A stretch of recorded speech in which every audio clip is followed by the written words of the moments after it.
So what is a pronoun? A pronoun is very simple. It just takes the place of a noun. A noun would be, say, my name is Chris. So instead of me having to say, Chris likes soccer, Chris likes swimming, Chris goes to surf, I could say, Chris likes soccer, he also likes swimming. Some other examples of pronouns include he, she, it, you, we, us, them, they, and it, of course. It is another big one. These are all pronouns, and they all take the place of a noun. Specifically, whatever noun it is that you are trying to use at the moment. So it would make sense to say, if I said Chris likes swimming, because Chris is me, I would say I like to swim. That has to match. So your pronoun always has to match the noun that it's taking over for. Let's look at a couple of examples. The snake swallows its prey whole. There is one snake in this example. So I would not say we swallow our prey whole. That makes absolutely no sense. I have to say it. There is one snake, it's it. And it's certainly not they. There is not more than one snake in this example. If there were, the snakes swallow their prey whole. Very simple. One snake, it swallows its prey. Many snakes, they swallow their prey. There you go. So a slightly more complex example, and something that you will definitely see on this test, is something like, this new mobile phone looks great, but they can break very easily.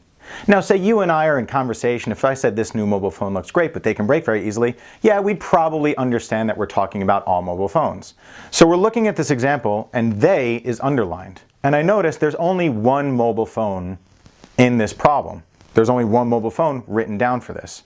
It would work much better here than they. This new mobile phone looks great, but it can break very easily because there is only one mobile phone. Here, we see an example of where pronoun agreement might get you confused with verb agreement. Notice, the age of some trees is determined by counting their rings. Now, what is being determined? Well, we have to decide that. Notice, there's that oven there. That's a preposition. The object of the preposition can never take the subject of the verb. So, the age is the thing that is being determined. The age is. There you go. But what has rings? Certainly, your age doesn't have rings. You don't look at yourself and say, hey, I'm 13, check out my rings. So no, what's being determined is what has rings. The trees are the things that have the rings. So, the age is determined, but the trees have their rings because there are more than one tree. Let's take a look at another example. This one is of a vague pronoun. If I said Scott and Bob were partners until he quit, who quit? Right? I have no idea. It could be Scott, it could be Bob. I'm freaking out because I don't know what's going on. Instead, we make this very simple. He is underlined. He could refer to either Scott or Bob. So in this case, this is a vague pronoun. Because I have no idea which one it's talking about, I have to know, be more specific. Remember, be more specific. All the time. You'll do great. So who quit? Well, we could say Bob quit. Bob didn't like his job. He got out of there, right? I could also technically say they quit. If Scott and Bob were partners and I said they quit, I can now know that Scott and Bob were partners and both of them quit. Here is a good example of a mystery pronoun.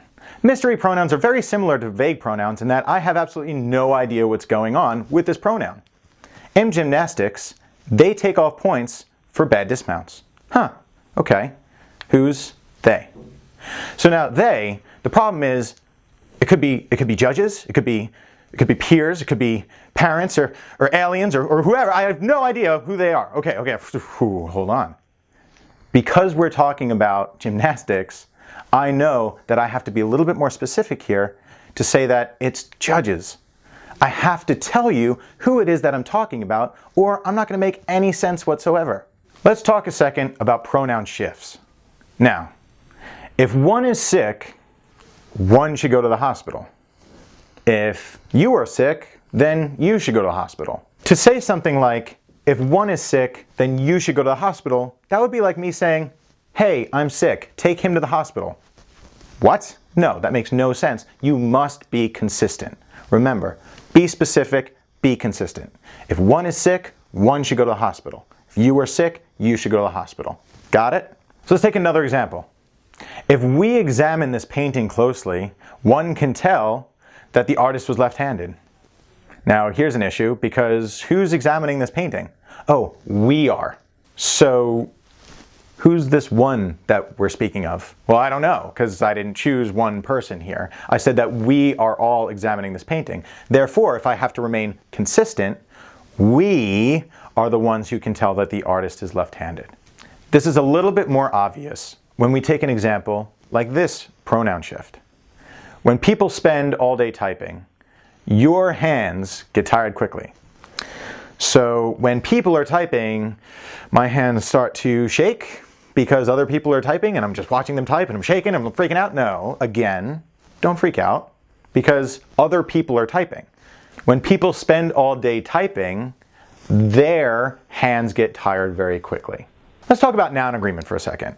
If I said Scott and Bob want to be an astronaut, that means that Scott and Bob physically want to combine into one singular person and become an astronaut. Now, this is not Bill and Ted's Excellent Adventure. That won't happen. So instead, we have to say Scott and Bob want to be, oh, guess what? Astronauts. There are two of these people, so there are more than one astronaut. It just makes sense.